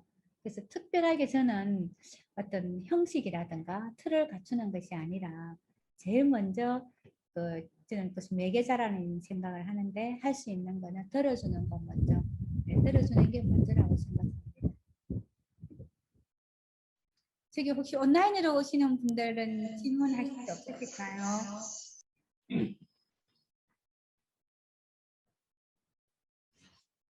자, 손 들어주세요. 예. 안녕하세요. 말씀하신 오늘 강연 내용 감명 깊게 잘 들었습니다. 저는 궁금한 게 그 아프신 분들을 위해서 같이 이제 생활하고 글도 쓰시고 하면서 조금 오래 생활하셨다고 하셨잖아요. 그래서 조금 같이 그래 생활하시면서 같이 동화가 돼서 우울감이나 이런 게 생기셔서 내가 다른 내용으로, 다른 시로 글을 한번 써볼까 하는 그런 생각은 한 번도 안 하셨는지 궁금합니다. 이 시로 글을 쓰는 거요? 제가 네. 중간에 잘 못 들어가지고. 지금 그 몸이 불편하신 분들하고 오래 생활하셨잖아요. 그러면서 우울감이나 이런 게 드셔가지고, 내가 이런 분들, 그러니까 아프신 분들하고 말고, 다른 내용이나 다른 주제로 글을 한번 써봐야 되겠다. 이런 생각은 중간에 안 드셨는지 궁금합니다. 우울하지는 않았는데요. 가끔씩 도망가고 싶을 때는 있었어요. 솔직하게. 그 왜 그러냐면 이 한센인들은 우리가 상상을 초월하는 삶을 살아오셨기 때문에 되게 좀 그분들 자체가 무거운 분들이세요. 무겁다 보니까 이제 예를 들면 이런 거죠. 그분들은 스스로 문디라고 말을 하셔도 되고 한센인이라고 표현을 하셔도 돼요. 그분들은. 근데 제가 무의식 중에 한센이라는 단어만 넣으면은 갑자기 대노하셔요. 네, 그래서 그런 늘 살얼음을 딛는 것처럼 그분들을 건드리지, 그 상처를 건드리지 않도록 애를 써야 되고, 그 다음에 이제 우리 그 황미진 중학생인가요? 네. 예, 아니, 너무 이쁘라. 근데 우리 그 황미진 씨 학생처럼 그 좀 가볍게, 아닌가? 애교, 어머 죄송해요. 아까 중학교로 넣었던데? 지금 무슨 중으로 넣었던데? 선생님이신가 보다. 아, 선생님이시구나. 너무 죄송해요. 예. 마스크 같아. 그래서 이제 그 제가 이렇게 어르신들하고 이렇게 하면은 어떤 게 있느냐 하면은요. 그분들이 이야기를 끝나기 전에 제가 끊을 수 없어요. 일어날 수도 없고요. 그리고 늘 아파요. 늘 이렇게 한센병은 나았다 하더라도 그 합병증이 심각하기 때문에 늘 아픈 분하고 이렇게 있다 보면은 한 2시간만 하고 나면은 제가 진이 빠지거든요. 그래서 제 숙소에 들어오면 거짓말 하나 안 붙고 큰 대자로 뻗어요, 그냥. 그래서 한 30분 누워서 기운을 차려서 이제 제가 커피도 한 잔 마시고 하는데 너무 힘들어서 사실은 도망치고 싶을 때가 자주 있었고요. 지금도 늘 끊임없이 갈등을 하고 있어요. 코로나가 나를 도와주는 건가? 이 기회에 이 기회에 어차피 못 가고 있는데 뭐 이제 여기서 그냥 끝을 내? 이런 생각을 하다가도 순간 기다리고 있을 텐데 아니야. 또 아픔을 줄 수는 없지. 또 이별의 아픔을 이제 벌어졌다라는 그런 아픔을 줄 수. 내가 왜 그걸 줘야 되나? 그분들도 처음에는 제가 다녀오겠습니다. 또 올게요 하면은 오든지 말든지 그랬는데 제가 그 성심원에서 정말 너무 기뻤던 순간은 언제냐면요. 제가 2주 뒤에 오겠습니다 하니까 어르신들이 갔다 오이라 하셨어요. 그 전까지는 인사도 없었는데 어느 순간에 갔다 오이라, 우리 경상도 말로 아시죠? 갔다 오너라. 그러면 이제 저에 대한 신뢰가 형성이 된 거고 제가 어쩌다가 학교가 바빠갖고 못 가면은 왜 안 왔냐라고 말씀을 하시고 맨날 뭐 얼굴이 야있다 했었고 사실은 아닌데 그리고 이제 맛있는 거 있으면 남겨놨다가 주시고 하는 그런 걸 놓고 보면은 이분들은 평생을 버림을 받으면서 살아오신 분인데 그건 안 되지 싶어서 제가 늘 제 마음을 이렇게 추스르는데요. 선생님 맞아요. 도망가고 싶을 때 많고요. 그리고 우울한 적은 없는데 다른 분들하고 좀 정상적인 삶을 사는 분들하고 웃으면서 아주 즐겁게 한 시인의 시를 읽고 이야기하고 싶은 그런 마음도 많이 있습니다. 근데 못하고 있어요. 아직은 제가 좀 솔직하지가 않은 건지는 모르겠는데 근데 사실은 맞아요. 도망가고 싶을 때 많이 있고요. 다른 분들하고도 좀 시를 쓰게 한다라든가 아니면은 그 시 동아리 같은 거 하고 싶은 그런 마음의 소망은 늘 가지고 있습니다. 근데 몸이 하나다 보니까 안 되고 있어요. 저는 한신이라는 그 어떻게 보면 운명이라고 할 수 있잖아요. 근데 이분 또한 나까지는 건강하게 지내시다가 이렇게 부분에서 제가 잠깐만요. 이렇게 걸리는 건 원인이 뭐야? 검색을 하거나 아니면 직접 여쭤봐. 이제 그거를 하나 직접 여쭤봐. 이제 그 누구였고요. 두 번째는 책을 읽으면서 마지막에 그 일본의 입장이 되고 후에 경험을 하셨잖아요. 그럼 저의 마음에는 어떻게 보면 그 양구의 이름도 알고 그 일본 이름으로 뺐던 남도 안다고 하면 책이 또 일본은 꽤 시간이 되어서 좀 지났다라는 생각이 되게 크더라고요. 개인적으로. 그게 모든 분들의 마음이신 것 같거든요. 그렇게 출판을 하려고 나름대로 애는 쓰는데요. 이거를 일본에서 출판을 하려고 해야 되는 거예요. 아니면은 제가 번역가를 사서 번역을 해서 일본에 가서 출판을 해야 되는데 그 정도의 재력이 없어요. 저한테는 돈이 없고요. 그리고 이거를 이제 일본에 알리려면은 누군가가 연줄이 있어야 되는데 없는 거예요. 저한테는 이제 그런 안타까움이 좀 있었고요.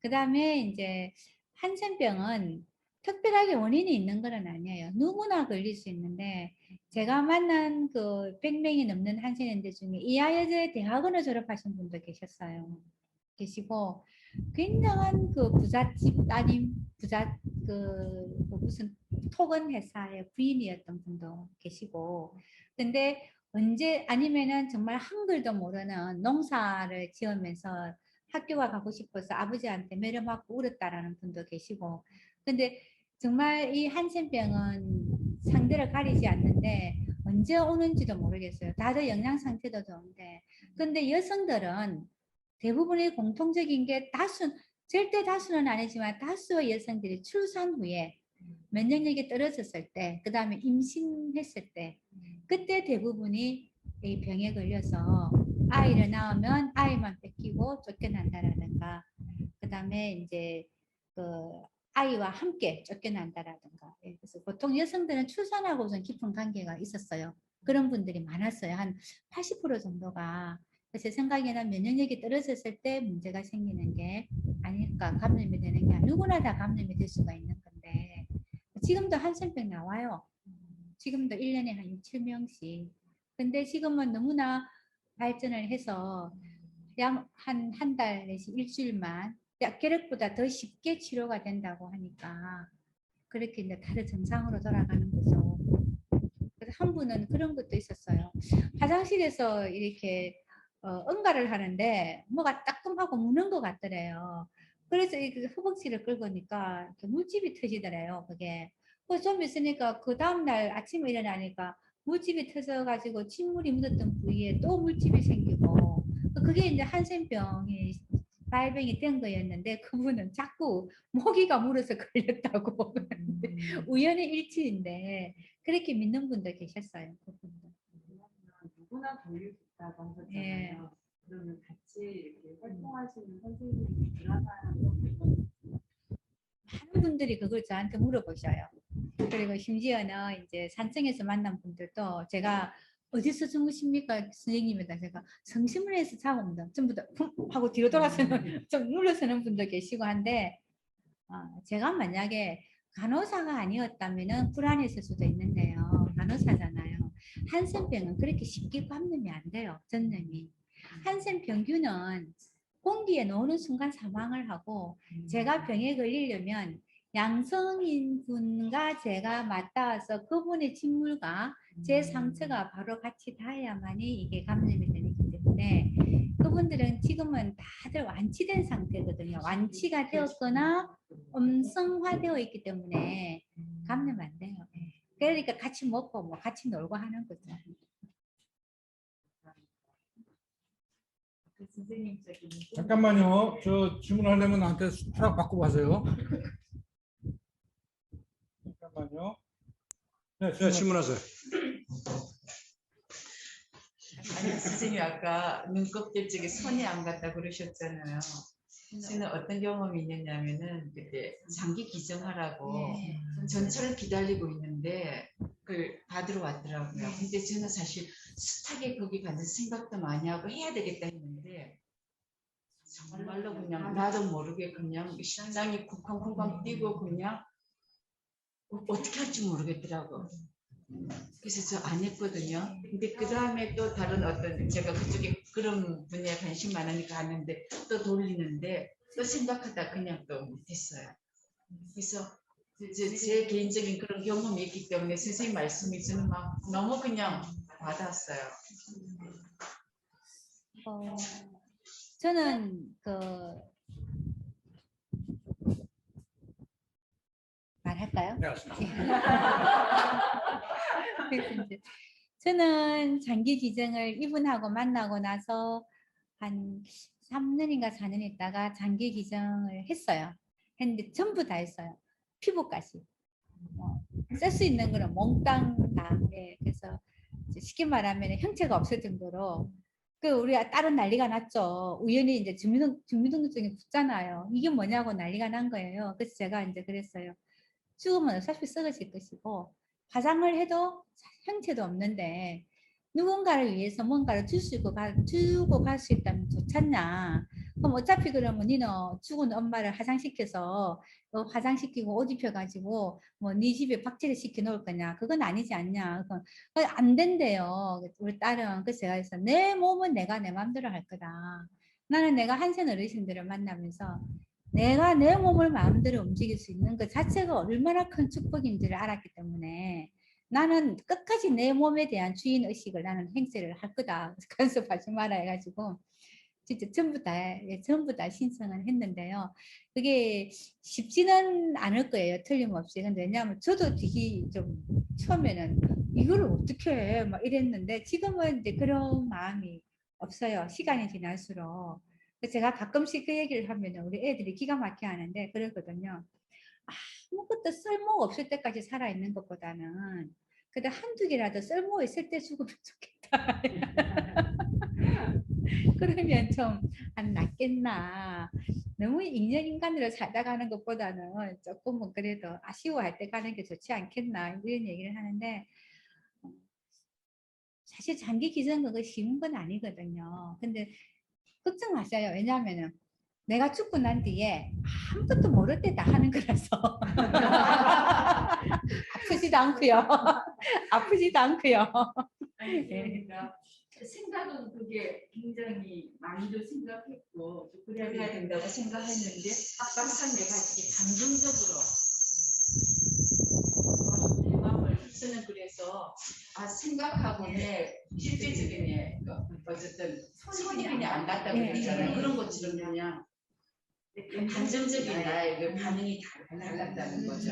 지금도 이제 그런 장기 기증을 생각하고 있는 중인데 어떤 저 개인적인 그런 경험 때문에 생각과 몸이 이렇게 안 움직이는 그래서 그 말씀할 적에 정말 굉장히 너무 공감이 가면서 제가 뭐 면접권이 있는 것도 아니지만 잘해주고 싶어서 저 이제 알았어요, 선생님. 이거 누르고 이거 땡기면 되는 거죠. 별것도 아닌데 혼자 아시는 것처럼. 아니 이게 내 권리인데 권력인데. 저는 뭔가 했더만 딱 알았어요. 그거. 근데 그게 사실은 제가 그런 생각을 해요. 그냥 일반 눈곱이 아니고 이 감염이 되어서 눈곱이 그냥 보름처럼 이렇게 눈곱이 아니고 그래서 손이 안 갔는데 그래서 사실은 제가 생각할 때는 더 떼주고 닦여 드리셔야 됐는데 안약도 좀 넣어드리고 그 손으로 어떻게 안약을 넣을 수 있었을까 저 그거를 또 그때는 생각을 못했던 거예요. 그래서 두고 이제 그래서 제가 그런 것들이 어쩌면은 저를 조금씩 그런 경험이 저를 조금씩 변화시키지 않았을까 조금 더 세심하게 보고 그냥 아, 이거 너무 징그럽다라는 생각만 했지. 이분이 안약을 넣을 수 없다라는 것까지는 그렇게 가까이에서 몇 달을 봤으면서도 그 순간에는 그 생각이 안 났어요. 그게. 그래서 조금 더 세상을 좀 침착하게 좀 봐야 되지 않을까 그런 생각을 많이 합니다. 지금 옆에 계시는 그 지금 이날라 할머니께서 떼준거나 진대 없다 이러시더라고요. 네. 혹시 또 다른 분은 질문이 없으실까요?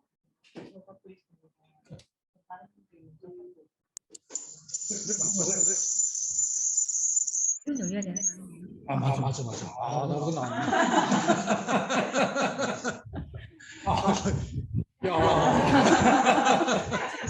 맞아. 네, 맞습니다. 두 분 다 한꺼번에 하시고 답 받는 거 같아요. 네. 그 맞다. 이 책은 어쨌든 시를 통한 치유잖아요. 사람들도 지금 통해서 만나고 계시는 정신만 그 어르신들도 있고 시 만나기 전에도 그분들만의 어떤 치유 방법이 있었을 것 같은 거예요. 뭐였을까 궁금했어요. 왜냐면 이 책이 제가 마음이 이렇게 아픈데 실제로 그 삶을 살고 있는 사람들은 사실 마음이 아플 거잖아요. 근데 너무 이렇게 아플 거잖아요. 이걸 읽으면서 대부분 그냥 느껴지는 정도로 난 이렇게 마음이 아픈데 표현할 수 없는 삶을 사시는 거잖아요. 이분들은 어떻게 그 고통을 참고 살았을까? 나는 이분께서 때가 안 되는 고통을 갖고 마음이 아파하고 들어가는데 치유하고 시가 아니 어떤 다른 방법이 뭐가 있었을까? 근데 개인적으로 좀 궁금하게 됐어요. 또 하실까요? 요즘 한마 치료도 있고 미술 치료도 있고 치료도 여러 가지가 있잖아요. 근데 제가 느끼는 선생님한테 여쭤보고 싶은 거는 과연 내가 시를 낭독을 듣거나 아니면 내가 눈으로 읽는 게 치료가 더 나을지 아니면 내가 직접 여기서 시를 썼잖아요. 시를 쓰는 것이 더 이제 효과적인 시 치료인지 그 부분을 좀 하나 여쭤보고 싶고요. 그리고 마지막에 아까 전에 일본어판 얘기하셨잖아요. 제가 팁 하나 드리면 저기 문광부 산하에 한국문학 번역원이라는 곳이 있어요. 그리고 국가 프로젝트를 하는 거거든요. 한국에 있는 작품들을 번역해서 외국에다가 이걸 지원을 해줘요. 번역가한테. 그래서 혹시 정말 이렇게 의미 있는 책이니까 거기 전화해서 이 책을 좀 선정을 해달라 해가지고 번역가를 선정해주면 국가에서 거기에 지원해줘요. 1,000만 원, 2,000만 원 이렇게 번역가한테. 근데 번역가가 당선이 돼야 되겠죠. 번역 실력이 뛰어난 사람들 뽑아가지고 국가에서 번역을 해서 지금 출판비도 지원을 해줘요. 해외에서 출간하는 걸 그렇게 해서 출간하기 때문에 일본어판도 많고 외국어 이제 스페인어도 있고 여러 가지가 있거든요. 그래서 우리나라 문학 작품들이나 다양한 시도 물론이고 그런 해외판이 되게 많이 나가고 있는데 이제 그런 거이기 때문에 그 한국 문학 번역이라는 곳이 있어요. 거기는 한번 의뢰를 해보시면 이렇게 의미 있는 걸 해주지 않을까 하는 생각이 들어요. 예, 고맙습니다. 질문 다 기억하시죠? 이거를 한 번 더 눌려야 되나 보다. 맞아. 요거를 눌려야 되잖아요. 됐어. 내보다 더 못하셔 이제.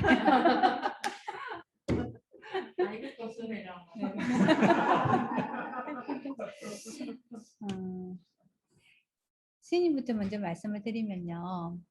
제가 그분들은 이야기를 하세요. 이야기를. 근데 어떤 이야기를 하느냐. 내가 질병에 걸리기 이전의 이야기를 하는 것이 아니라 이 병에 걸리고 난 뒤에 내가 얼마나 부당한 대우를 받았나를 가지고 계속 얘기를 하셔요. 당신들끼리.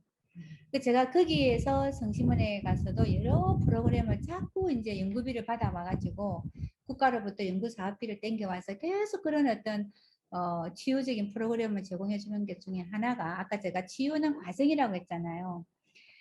가장 슬프고 가장 고통스럽고 가장 분노할 수 있는 지점에 그분들이 머물러 있기 때문에 저는 거기에서 그분들이 벗어나야 된다고 생각을 하거든요.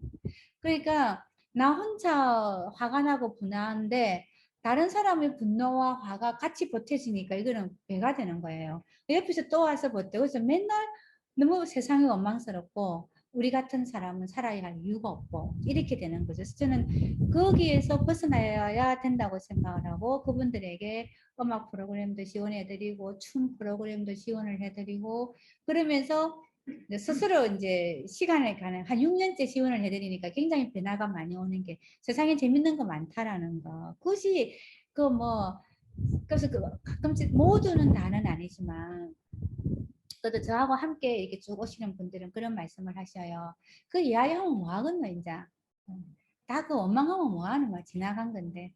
이렇게 이야기가 되는 거죠. 그래서 지금도 그분들은 그 상처가 너무 깊고 고통이 너무 크기 때문에 아마도 돌아가시기 전까지 이분들은 스스로의 평안을 얻기는 좀 힘들 것 같긴 하지만 그럼에도 불구하고 자기 삶에 있어서 가장 고통스러운 지점에서 좀 빠져나오는 정도는 된 것 같아요. 그러면 조금씩 낫지 않을까. 보통은 그렇게 하면서 치유라기보다는 서로를 위로하는 거죠. 니도 힘들었나 나도 힘들었다 이 나쁜 것들 이렇게 이렇게 되고요. 선생님 그거는 케이스 바이 케이스인 거 같아요. 어떤 분은 저도 한센들 하고 있는데 술하고 시를 쓰려는 분이 계셔요. 그리고 매일 이거 달라 하셔요. 저보고 자신의 시를. 또 어떤 분은 시 쓰라 하면 안 하기도 분도 계셔요. 그분은 뭐냐 다른 사람 시를 읽고 듣는 게 좋고요. 또 어떤 분은 제가 이제 낭송하시는 분들하고 손잡고 또 시 낭송도 몇 번 했는데 그런 어떤 낭송 음악이 있는 낭송을 들으면서 또 되게 행복해 하시는 분들도 계셔요. 그래서 제가 볼 때는 그거는 케이스 바이 케이스고 그리고 왜 우리가 누군가를 치유하는 게 불가능하다기보다는 우리는 거기에 대해서 겸손하게 생각을 해야 되느냐 하면은 사람마다 다 다르기 때문에요. 사람마다 고통이 다르고 또 치유해 나가는 과정도 다르고 받아들이는 것도 다르겠는데 어떻게 내가 그 많은 사람에게 여러 모습으로 다가갈 수는 없잖아요. 그러니까 저는 그렇게 생각을 합니다. 그냥 우리는 어떻게 하면 이분들이 좀 스스로 일어설 수 있을까를 보고 그 지점에서 손을 좀 잡아서 끌어당겨서 설 수 있게만 도와주면은 또 보통 서면은 잘 걸어가시더라고요 보니까. 그래서 케이스 바이 케이스인 것 같아요. 혹시 또 다른 질문이 계실까요? 온라인에서 좀 질문 좀 해주시죠. 네, 질문해 주세요. 음소거 해제하시고요. 네, 안녕하세요. 네, 교수님 강의 너무 잘 들었고요. 그 한센인이라면 사회에서 이제 소외받는 사람들이고 저 역시 이제 편견을 가지고 있었거든요. 그러면 지금 이제 이야기하신 것처럼 그 성심원에 계신 분들은 나이가 연세가 많으신 분들인데 그분들의 굴곡진 무게가 많고 또 그걸 표현하기 위해서 시로서 표현하기 까지의 과정이 정말 힘든 일일 것 같은데 교수님께서는 어떻게 처음 그렇게 가르침을 주셨는지 그게 좀 많이 궁금하거든요. 그분 나이가 드신 분들이 그 시로서 그 표현을 하기까지의 그 과정들을 선생님께서 처음 어떻게 그 가르침을 지도로 주셨는지 그게 제일 궁금합니다. 그냥 하면 될까요? 네, 네, 제가 가르친 거 없어요. 아까도 말씀을 드렸는데 특별하게 어떤 방법을 말씀을 드린 것도 아니고요. 가르쳐 드린 건 아니고 그냥 같이 이야기 듣고 이야기하고 같이 놀다가 그리고 이제 그거는 했었어요. 그 시를 제가 찾아가면은 그 시에 대해서 제가 약간의 설명은 좀 해드렸어요. 설명은 좀 해드리고 그리고 또 수필 중에서도 좀 짧은 수필 중에서 되게 우리들의 삶을 아름답게 이야기하는 것들이 있으면 그 수필을 가져가서 같이 제가 이제 읽어드리기도 하고 글을 읽을 수 있는 분들에게 읽어보시라고 이제 이렇게 얘기를 하면서 어떤 특별하게 어떤 뭐 교육을 했다 가르쳤다 이런 건 아니고요. 같이 하면서 좀 그래도 좀 다르게 얘기하면 그분들이 직접 체험할 수 있게끔 해드렸어요. 직접. 그러니까 가능하면은 저희 역할을 축소를 시키고 그분들이 좀 더 말을 많이 하고 그분들이 그 당신들의 다른 또 동료이잖아요. 다른 사람 이야기를 듣고 또 이야기를 해줄 수 있는, 그래서 그분들이 체험할 수 있게끔 제가 좀 많이 배려를 하고, 가능하면 저는 말을 잘 안 했어요. 안 하고 자리만 만들어 드리고, 조금 또 싸우기도 많이 하시거든요. 그러면 싸움은 좀 말려드리고 그리고 또 쓰기 싫은데 다른 분들이 니는 왜 시를 안 써오는데 이런 분들이 계셔요. 그러면은 제가 또 그것도 살짝 중재해드리고 그런 거 정도만 하고, 제일 중요한 거는 서성은 시간인 것 같습니다. 서성은 시간이고 우리는 좀 인내하면서 기다려주면은 그게 하나의 방법이라고 저는 말씀을, 특별하게 죄송해요. 뭐 이거는 이거예요라고 해드릴 방법은 제가 쓴 게 없습니다. 네. 예, 시간이 많이 됐는데 질문 있으신가요? 네. 너무 많은데? 잠깐만요. 네. 끝는데? 오케이.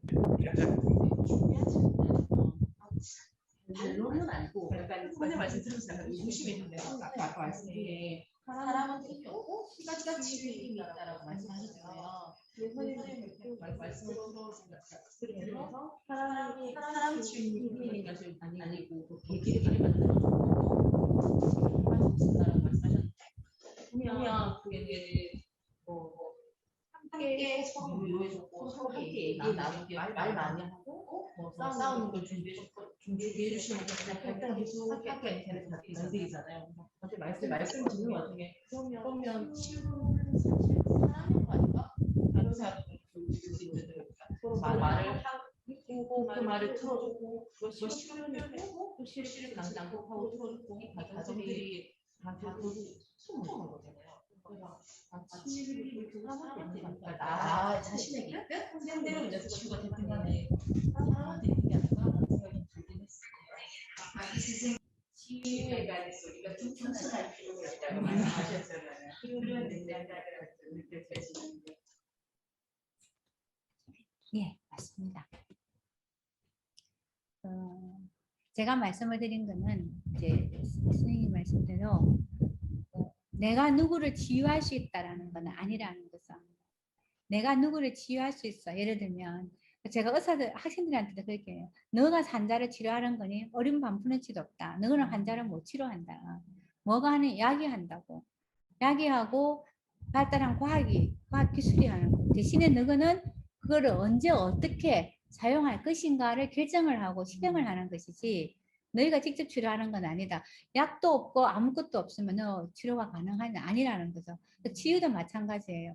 어떤 이야기하는 과정도 없고 시간도 필요가 없고 나만 있다고 해서 그게 치유가 되느냐, 그건 아니기 때문에 우리는 내가 누군가를 치유할 수 있다는 생각 자체를 해서는 안 된다는 거. 누군가에게 도움이 되자고 한다면 단지 할 수 있는 것은 나는 내 선에서 중재할 수 있는 것은 중재하고, 그러한 것이 이제 직접적으로 내가 치유를 하는 것은 아니라는 거죠. 네. 네, 선생님. 이 얘기가 될 수도 있지만 요즘 트롯 노래 트롯맨들 있잖아, 탑식스. 그죠? 탑식스 멤버들이 이제 다양하게 있고 그 생춤도 다양하잖아요. 근데 정말 많은 사람이 치유를 받는데 그거에 대해서는 어떻게 생각하시는지 궁금해요, 진짜. 저도 사실은 저는 이제 운영이 되게 좋아하고 저는 정말 정신적으로 엄청 편안해졌어요. 저는 노래를 엄청 좋아하고 그런 사람은 아닌데 일단 제가 뭐가 심리적으로 불안하거나 뭔가 그런데 음악을 듣잖아요. 소리 차차했잖아요. 그러면 너무 마음이 평안해져요. 마음의 평안을 찾을 수가 있어요. 그래서 제가 저는 영웅 시대는 아니지만 거의 엄청 많이 들어요. 밤새 잘 되고 다 켜놓고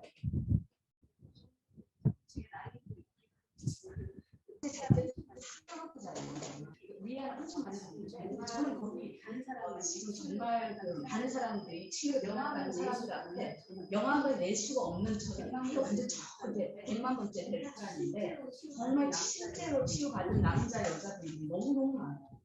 그래서 저는 그런 걸 보고 정말 깜짝 놀랐거든요. 저는 사실은 이제 오늘 한세민 얘기 나오니까 저는 한세민에 대해서 잘 모르고 어렸을 때 우리가 문분이 이런 식으로 얘기를 했잖아요. 근데 저는 이제 조용필을 좋아했었어요. 그래서 조용필도 서울로 가서 공연한 거 그 조용필 오빠에 대해서 이제 군대 와서 이렇게 하고 막 한세민도 숨겨가지고 근데 저는 이제 그런 추억으로 이제 요거를 접하는 게 있는데 지금 이제 트롯맨이 정말 이렇게 정말 많은 사람들에게 치유의 힘이 있다라는 것에 대해서 저는 제 자신이 이미 포함되기 때문에 너무 이제 약간 믿음이 간다고 할까 음악으로 인한 그 사람들이 어떻게 하려고 한 게 아닌데 그냥 우리는 들었을 뿐인데 너무 치유가 되는 이런 거 있잖아요. 마음의 치유가. 저도 노래를 들으면 되게 좋아하거든요. 근데 저는 트로트보다는 이제 그 7080 팝송을 좀 좋아하는데 제가 생각할 때는 그런 것 같아요. 노래와 시는 저는 같은 거라고 보거든요. 또 노래와 시는 우리가 언어라는 것을 인식하기 이전부터 있었던 언어가 노래하고 시였어요. 하늘을 향해서 기도를 할 때 그게 이미 노래였고 시였고 그런 것들이 있기 때문에 우리 한센인들도 노래를 되게 좋아하셔요. 노래 부르는 것도 좋아하고 듣는 것도 좋아하고 또 라디오를 계속 듣고 주무시는 분들도 계시거든요. 저는 그런 부분에 대해서는 제가 아까도 말씀드렸지만 문학은 시뿐만이 아니라 문학은 이게 모두에게 좀 보편적으로 적용되지 않는다는 한계를 가지고 있어요. 가지고 있는데 노래와 다른 거는 뭐냐면은 어떤 계기를 통해서 시를 쓰게 되면 자기를 돌아보게 돼요. 시를 쓰려면은 생각을 해야 되거든요. 근데 노래는 생각하지 않고 듣기 때문에 그래서 저는 오히려 더 치유가 된다고 생각을 하거든요. 그냥 나는 가만히 듣기만 하면 되고 노래 가사를 들으면서 아 좋다 이렇게 생각하면 되지만 시는 저는 그렇게 얘기해요. 어떻게는 치유를 하자고 하지만 사실은 치유 그 과정이 또 하나의 트라우마가 되는. 그래서 이 시를 쓰려면은 자꾸만 자기 자신을 성찰해야 되고 돌아봐야 되고 단어를 선택을 해야 되고 하는. 근데 그런 과정을 통해서 노래하고는 또 좀 다른 색깔의 이제 그 치유를 하는 게 아닌가. 근데 솔직하게 저는요 가장 치유력이 큰 거는 춤이라고 생각해요. 네.